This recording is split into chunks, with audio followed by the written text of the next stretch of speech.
You step off a train. Ahead, the path to the exit splits in two.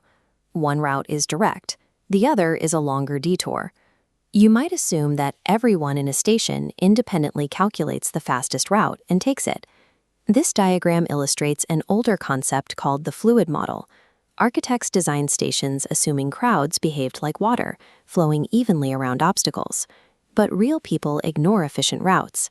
Instead, they look at the stranger in front of them and simply copy what they do. Independent decision-making in a crowd is an illusion. Our navigation is driven by a silent, unconscious chain of copying. To measure exactly how this works, researchers mapped 30 million walking paths over 3 years at the Eindhoven Centraal Station in the Netherlands. They mounted depth sensors to the ceiling. Because the cameras only captured the shape of heads and shoulders from above, they tracked people purely as featureless dots, keeping everyone's privacy intact. This diagram isolates a platform bottleneck, a kiosk. Passengers could take a short orange route, path A, or a longer blue route, path B. When the first person chose path B, following passengers blindly fell into line. The efficient orange path sat empty. The scientists defined this specific behavioral quirk as the stranger following effect. The flow of a massive transit hub isn't dictated by overhead signage or logical efficiency. It is entirely controlled by the microscopic, random decisions of the very first people stepping off the train. This chart shows copying scaling into an avalanche of choice.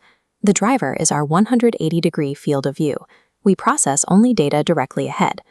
Mapping this vision across a crowd reveals a giant web called a visual influence network. We see this exact biological wiring throughout nature. Flocks of birds navigate the sky through the exact same neighbor-to-neighbor visual cues. Schools of fish manage to swerve in unison, completely avoiding predators, simply by matching the direction of the fish right beside them. Modern human crowds are biologically functioning as flocks. We are silently steered, like puppets, by the strangers walking in the absolute front row. When architects design buildings based on the old fluid model, they assume crowds will logically spread out and utilize all available space. In high-density areas, avalanches of choice become severe physical hazards. Thousands blindly funnel into a single bottleneck, while perfectly good alternate exits sit ignored. This uneven, flock-driven distribution creates intense physical pressure. It is the direct cause of deadly crushes at stadiums, concert halls, and festivals. The physical walls of a building do not cause a crowd crush.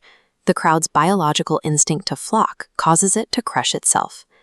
This heat map visualizes a dangerous corridor bottleneck. To speed up the panicking crowd, engineers use an entirely counterintuitive fix. They drop a physical obstacle directly into the middle of the hallway. That obstacle acts as a sightline break. It physically blocks the 180-degree vision cones of the people walking, instantly severing the visual tethers.